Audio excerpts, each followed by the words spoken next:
Students now we start van der Waal equation for real gases. जैसे कि हमने पढ़ा था कि जो आइडियल गैसेस हैं वो आइडियल गैस लॉ को ओबे करती हैं। तो वंडर वाल गैसेस जो सी है ना, वंडर वाल इक्वेशन को रियल गैसेस ओबे करती हैं। अब हम आगे पढ़ेंगे। जिस तरह हमने डिफरेंशिएट पढ़ा था कि जो आइडियल गैसेस होती हैं उनके दरम्यान में इंटरमॉलिक्यूलर फोर्स ऑफ अट्रैक्शन तो नहीं होती, लेकिन उनके पार्टिकल जो से होते हैं वो काफ़ी ज़्यादा उनके दरम्यान में इलास्टिक कोलिजन होती है और उनका कोई डेफिनेट वॉल्यूम नहीं होता। आइडियल गैसेस की बात कर रही हूँ। और रियल गैसेस का बिल्कुल इसके उलट पड़ा था कि उनका एक डेफिनेट वॉल्यूम होता है, उनके दरम्यान में इलास्टिक कोलिजन नहीं होती और उनके दरम्यान में इंटरमॉलिक्यूलर फोर्स ऑफ अट्रैक्शन होते हैं रियल गैसेस के दरम्यान में। तो वंडर वाल इक्वेशन जो जोन्स डेड्रिक वंडरवाल था उसने सोचा 1873 में उसने वंडरवाल इक्वेशन को बनाया। वंडरवाल इक्वेशन जो है वो आइडियल गैस लॉ की ही मॉडिफिकेशन है, जिसके अंदर उसने दो पॉइंट्स को जो है नॉमिनेट किया। एक तो gas consist of point masses that undergo perfectly elastic collision. Like ये दोनों किसके हैं? ये दोनों पॉइंट्स थे काइनेटिक्स में आइडियल गैसेस के लिए। इनको मॉडिफाई किया। इनको किस तरह मॉडिफाई किया? जिस तरह के अगर हम आइडियल गैस में देखें तो उनका गैसेस का मैस तो होता है लेकिन उनको वॉल्यूम नहीं होता, और वो उनके दरम्यान में इलास्टिक कोलिजन होती है लेकिन उनके दरम्यान में फोर्स ऑफ अट्रैक्शन नहीं होती। तो ये दो पॉइंट्स को उसने लिया, एक पॉइंट मैसेज और एक परफेक्टली इलास्टिक कोलिजन, और इनको मॉडिफाई किया आइडियल गैस के इक्वेशन को और वंडर वाल इक्वेशन बनाई, ताकि रियल वंडर वाल इक्वेशन की को बनाने का मकसद ये था कि जितनी भी रियल गैसेस हैं उनको भी उनकी प्रॉपर्टीज़ को भी डिस्क्राइब किया जा सके। अब उसके बाद इस वजह से जो इक्वेशन इसने बनाई इसे wonder Waal equation of state कहते हैं। इनके इक्वेशन ऑफ स्टेट से ही बनाई गई, आइडियल गैस लॉ से ही बनाई गई, इस वजह से इसे wonder Waal equation of state कहते हैं। Van der Waal equation modification form है आइडियल गैस लॉ की। इसके अंदर हम दो चीज़ों को पॉइंट आउट करते हैं, लाइक एक तो उसका इंटरमॉलिक्यूलर फोर्सेस इलास्टिसिटी और सेकंड इसका मैस। अब जो इक्वेशन है जो डिस्क्राइब करती है बिहेवियर ऑफ रियल गैसेस को, हम उसे कहते हैं, हम एक ऐसी इक्वेशन को डिज़ाइन करना चाहते हैं जो कि रियल गैसेस के बिहेवियर को डिस्क्राइब करे, उसे हम कहते हैं वंडर वाल इक्वेशन।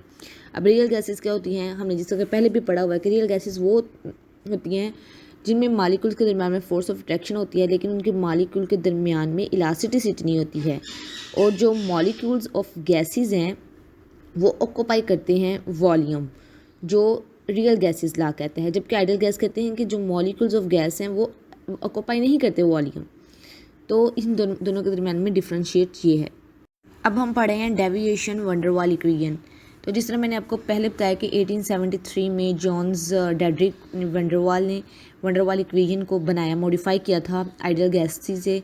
तो दो पास्टुलेट थे जो कि काइनेटिक्स थ्योरी में हम पढ़ते हैं, वो उन दोनों के दरम्यान में डिफरेंशिएट करते हैं, रियल गैसेस और रियल गैसेस के दरम्यान में और आइडियल गैसेस के दरम्यान। एक तो ये कि मॉलिक्यूल्स के दरम्यान मॉलिक्यूल्स का मैस होता है, जो molecules of in a gas हैं वो उनका पॉइंट मैसेज होता है लेकिन उनका वॉल्यूम नहीं होता।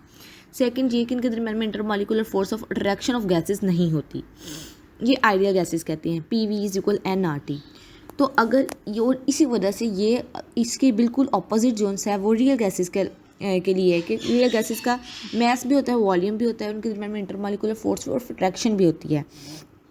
तो ये दोनों चीज़ें, इन चीज़ों को मॉडिफाई करके, इन दोनों के दरम्यान में अमेंडमेंट करके वंडर वाल इक्वेशन को बनाया गया आइडियल गैसेस के लिए, ताकि और वो एक ऐसे टाइम पे वो जो वंडर वाल इक्वेशन को रियल गैसेस के बिहेवियर को डिस्क्राइब करने के लिए बनाया गया, वो आइडियल गैसेस के बिहेवियर को भी डिस्क्राइब करी थी। तो वंडर वाल ने पॉइंट आउट किया प्रेशर और वॉल्यूम फैक्टर्स को आइडियल गैसेस में जो यूज़ हुए थे उनको करेक्ट किया और उस इक्वेशन को PV = NRT को एप्लीकेबल बनाया रियल गैसेस के लिए। अब हम सबसे पहले बात करते हैं वॉल्यूम करेक्शन पे। किस तरह वॉल्यूम को, अब हम जिस तरह हमने आइडियल गैसेस में पढ़ा था कि उसमें किस तरह इक्वेशन को बनाया गया डिफरेंट लॉज को यूज़ कर, किस तरह इसमें वॉल्यूम को करेक्शन की गई और प्रेशर की करेक्शन करके ये एक नई इक्वेशन को बनाया गया। तो सबसे पहले हम वॉल्यूम करेक्शन को देखते हैं।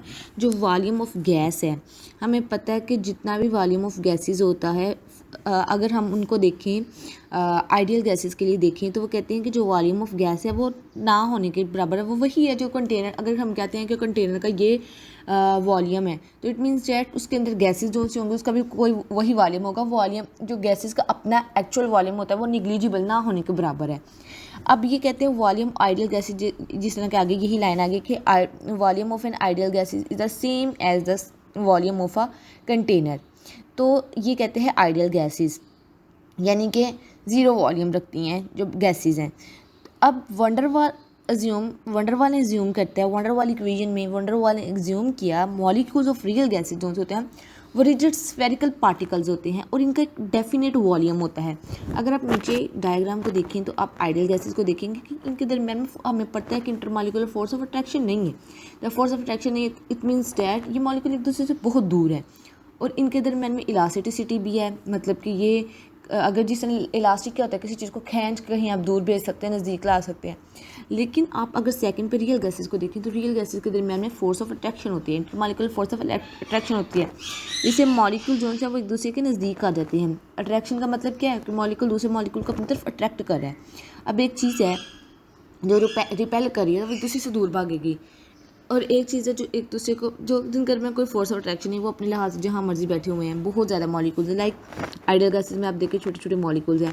अभी जो एक मॉलिक्यूल अगर हम देखें, एक मॉलिक्यूल को देखें तो एक मॉलिक्यूल जो आइडियल गैसेस में ना होने के बराबर होगा, लेकिन अगर क्योंकि इनके दरमियान फोर्स ऑफ अट्रैक्शन ही नहीं है।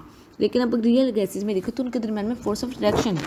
मीन डैट कि जब मॉलिक्यूल्स को आप एक कंटेनर को हिला के करते हिलाएंगे, हिलाने के बाद एक बॉटल है, हम कहते हैं कि इसके अंदर जो पार्टिकल्स हैं उनके दरमियान फोर्स ऑफ अट्रैक्शन है। आप उन्हें हिलाएंगे वो सारे मॉलिक्यूल जाके एक साइड पे बैठ जाएंगे। लाइक जिस तरह कि आप थर्ड वाली पिक्चर में आपको नज़र आ रहा होगा कि उसमें मॉलिक्यूल्स बिल्कुल सीक्वेंस में चले गए हैं।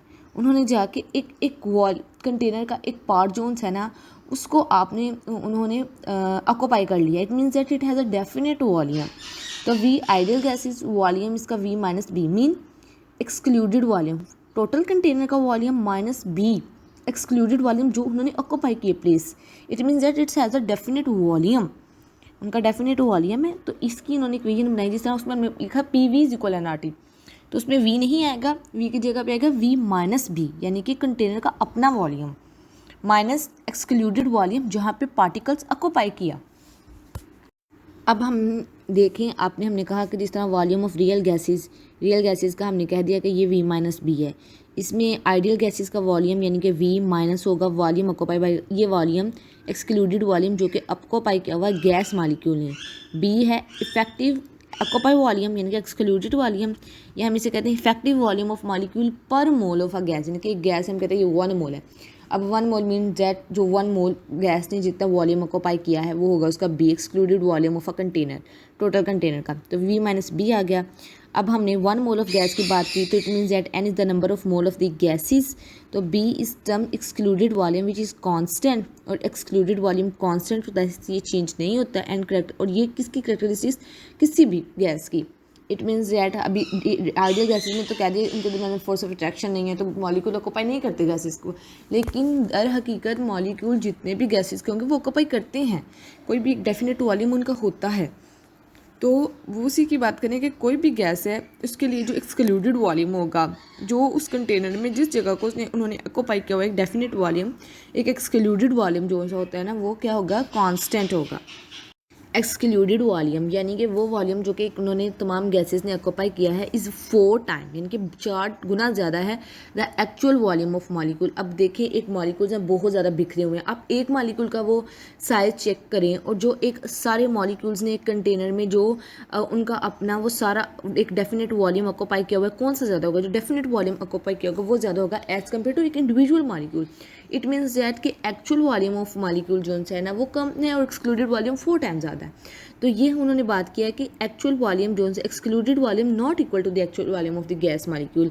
आगे जिस तरह ये 2 गैसेज हैं, जो ब्लैक पॉइंट्स हैं, पिंक वाला एक स्फेरिकल बना हुआ है, उसके अंदर स्फीयर के अंदर 2 और स्फीयर हैं, उनके अंदर ब्लैक पॉइंट्स है। ब्लैक पॉइंट्स मीन ये 2 हमारे पास गैस के मॉलिक्यूल्स हैं, 2 गैस के मॉलिक्यूल के दरमियान में क्या नाम है, ये अट्रैक्शन और रिपल्शन की फोर्सेस हैं। अब ये क्या है, इनके दरमियान में जो डिफरेंस है वो क्या है, रेडियस है R। तो 2 मॉलिक्यूल है, एक मॉलिक्यूल का रेडियस R होगा तो 2 मॉलिक्यूल के दरमियान में यानी कि डिस्टेंस जो है वो R है, तो 2 मॉलिक्यूल के दरमियान में 2R हो गया। और ये बाकी जौन सा है जो पूरा सफ़ियर है, मीन दैट एक कंटेनर पूरा और उसमें 2 मॉलिक्यूल के दरमियान में जो डिस्टेंस है वो 2R हो गया, 1 मॉलिक्यूल का R 1 मॉलिक्यूल, और पूरा कंटेनर वो का है वो हम कह देते हैं कि स्फीयर है। और जिस तरह हमने पहले वाली डायग्राम में देखा कि हम कहते हैं एक्सक्लूडेड वॉल्यूम कंटेनर का वो सारा एक्सक्लूडेड वॉल्यूम जो उन्होंने जगह को ऑक्यूपाई नहीं किया, जो मालिक्यूल ने जगह को ऑक्यूपाई किया वो उनका वॉल्यूम हो गया 1r, और जो उन्होंने नहीं किया वो हो गया जो एक एक्सक्लूडेड वॉल्यूम हो गया। जिस तरह excluded volume like a sphere, और ये जो ब्लैक मॉलिक्यूल्स हैं इनके दरम्यान में डिस्टेंस हो गया 2r। अब एक जिस तरह के हम एक्सप्लेनेशन में आपको बताने लगे हैं कि 2 मॉलिक्यूल्स हैं, उनके दरम्यान में रेडियस r मीन्स दैट उनके दरम्यान में डिफरेंस क्या है, r है, वो कोलाइड कर रहे हैं with the each other. Colliding उनके दरम्यान में इलास्टिसिटी है उनके दरम्यान में, वो क्या कर रहे हैं, वो एक दूसरे को अप्रोच नहीं कर सकते। क्यों? क्योंकि उनके दरम्यान में डिस्टेंस है, 1 मॉलिक्यूल का 2 मॉलिक्यूल के दरम्यान में 2r डिस्टेंस है। The space indicated by dotting sphere having radius 2r will not be available to other molecule out of gas. In other words, dotted spherical sphere is excluded volume. ये dotted जो sphere है ये क्या है, excluded volume है per pair of molecules, per pair of molecules का excluded volume है। तो हमें पता है जो वॉल्यूम ऑफ स्फीयर होता है उसका फार्मूला होता है 4/3 पाई r क्यूब। तो r के अंदर क्योंकि 2 मॉलिक्यूल्स के दरम्यान है तो हमने पढ़ा कि 1 मॉलिक्यूल का 2 मॉलिक्यूल के दरम्यान 2r डिस्टेंस, तो हमने r की जगह पे 2r क्यूब कर दिया। अब 2r क्यूब कर दिया, अब हमारे पास अब 2 का हम जब क्यूब लेंगे तो हमारे पास आता है 8 5r 4/3 पाई r क्यूब आ गया। 4/3 पाई r क्यूब क्या है, v है हमारे पास। अब हमारे पास आ गया, अब हम कह रहे हैं कि एक्सक्लूडेड वॉल्यूम पर मॉलिक्यूल क्या होगा, ये 2 मॉलिक्यूल्स का, तो एक्सक्लूडेड वॉल्यूम पर मॉलिक्यूल वी क्या होगा। तो ये टोटल वॉल्यूम है 1, अगर हम इसका पर मॉलिक्यूल मालूम करना चाहें तो 1 हाफ आ गया, हाफ मल्टीप्लाई 8 4/3 पाई r क्यूब। अब पाई r क्यूब में ये जो हमारे पास ये टोटल वॉल्यूम जो ये वॉल्यूम ऑफ कंटेनर Vm है, यानी कि एक्चुअल वॉल्यूम जो है हमारे पास वो Vm है।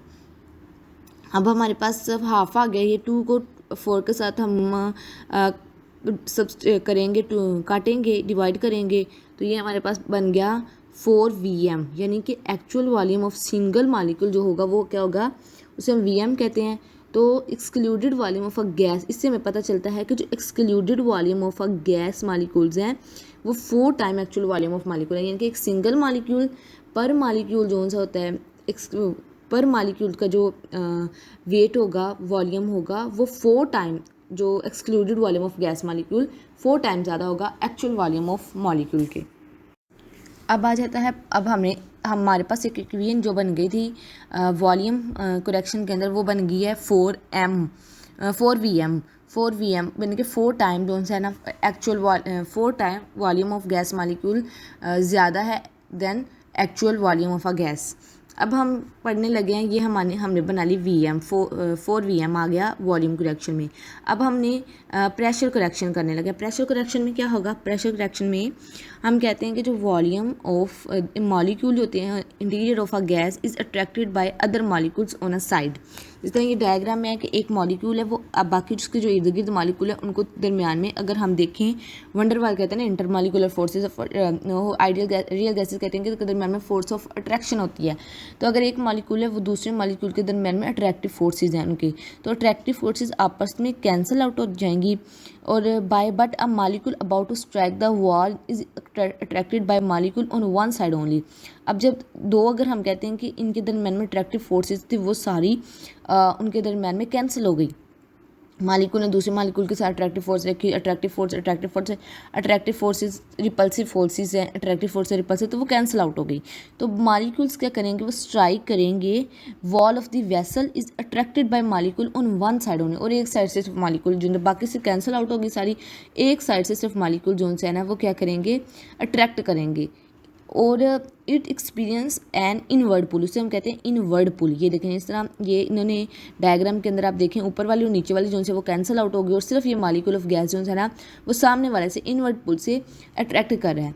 Therefore it strike the wall with reduce, जब इस तरह स्ट्राइक होती है तो वेलोसिटी रिड्यूस हो जाती है, उसकी स्पीड रिड्यूस हो जाती है, and actual pressure of the gas less than the it ideal pressure. Ideal pressure हमें पता है हाई प्रेशर होता है, तो जो एक्चुअल प्रेशर होगा गैस का जब इस तरह की स्ट्राइक होगी तो P जो सा होगा वह लेस देन आइडियल गैस हो जाएगा, और जब actual pressure P less than ideal gases हो जाएगा बाय अ क्वांटिटी P, तो हम लिखते हैं कि P क्वांटिटी है, जो कि क्वांटिटी ऑफ प्रेशर है P is equal P ideal minus P, यानी कि एक्चुअल वॉल्यूम लेस देन है आइडियल गैसेज से।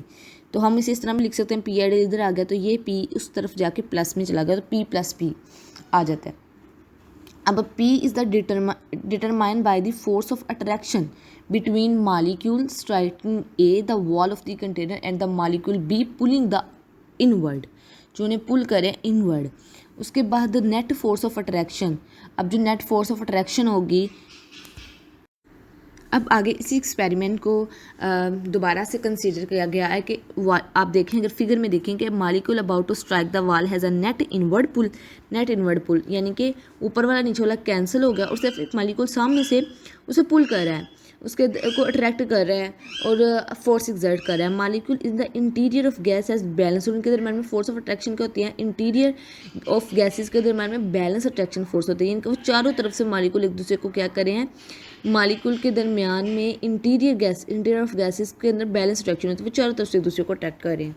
तो वो कह रहे हैं कि पी, अगर हम जो पी हमने अभी पढ़ा है कि पी बाय क्वांटिटी पी, एक क्वांटिटी पी और एक एक्चुअल वॉल्यूम ऑफ गैसेस, तो जब P quantity of P is determined by the force of attraction between molecules A striking, A वाली आप पिक्चर में देखिए, striking the wall of container and the molecule B pulling the inward, B में वो पुल कर रहा है एक दूसरे को इनवर्ड की तरफ, एक दूसरे आगे फोर्स ऑफ अट्रैक्शन ला रहा है, वो पुल कर रहा है सामने की तरफ, और वॉल ऑफ द कंटेनर, और जब striking the wall of container and the molecule pulling the inward, the net force of the attraction, जो फोर्स ऑफ अट्रैक्शन पूरी टोटल फोर्स ऑफ अट्रैक्शन है वो प्रोपोर्शनल होगी concentration of A and B molecules, यानी कि B ए के molecules और B type of molecule. अगर ये इससे नीचे एक और डायग्राम है उसे आप देखें कि ए मॉलिक्यूल्स हैं और बी टाइप ऑफ मॉलिक्यूल हैं। जब in A molecule the striking molecule A is pull inward by molecule B which reduce the velocity of A and causes the decrease of pressure,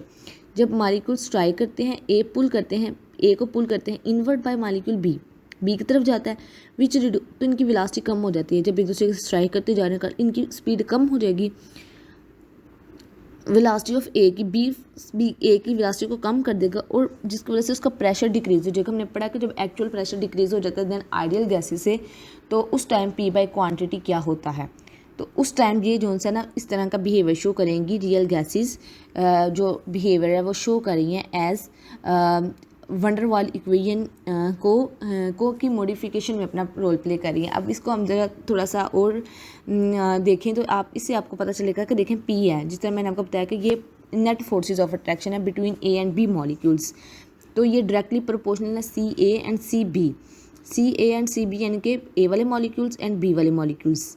उसके बाद सी ए mean सी ए क्या है, ये हमारे पास स्ट्राइकिंग मॉलिक्यूल्स ए और B है, तो सी हमें पता है ये बराबर होता है एन बाय वी के, तो ये भी हमने कह देते हैं कि एन बाई वी इनके नंबर ऑफ मोलर वॉल्यूम, ए के मॉलिक्यूल्स का number of mole over volume और बी की सी कंसनट्रेशन है, कंसनट्रेशन ऑफ द मॉलिक्यूल्स, तो कंसनट्रेशन हमें पता है number of moles by volume के बराबर होती है। तो हमारे पास हम कहते हैं कि ये n by V multiply n by V आ जाता है, तो ये दोनों टू मॉलिक्यूल्स हैं, टू मॉलिक्यूल्स की कंसनट्रेशन ऑफ टू मॉलिक्यूल्स है, different types of molecules like A and B, तो ये एन का स्केयर और वी का स्केयर बन जाएगा, तो ये हमारे पास आ जाएगा। और हम जब ये प्रोपोर्शनैलिटी साइन ए के साथ रिप्लेस होगा, ए हमारे पास प्रोपोर्शनैलिटी कांस्टेंट है, अब हम कहते हैं कि n is the total number of gas molecules हैं, उसके बाद वी हमारे पास वॉल्यूम है, ये proportionality constant of the gas molecule है, तो P is ideal gas equation is. अब हम पी जो सा जब हमने उसमें आइडियल गैस में P V is equal n R T किया था, तो इसमें हमारे पास आ जाएगा P plus a n square over V square, N is the number of mole of the gases. उसके बाद आपको पता, अब हम कहते हैं वंडर वाल इक्वेशन को आइडियल गैस इक्वेशन के साथ मॉडिफाई किस तरह करते हैं।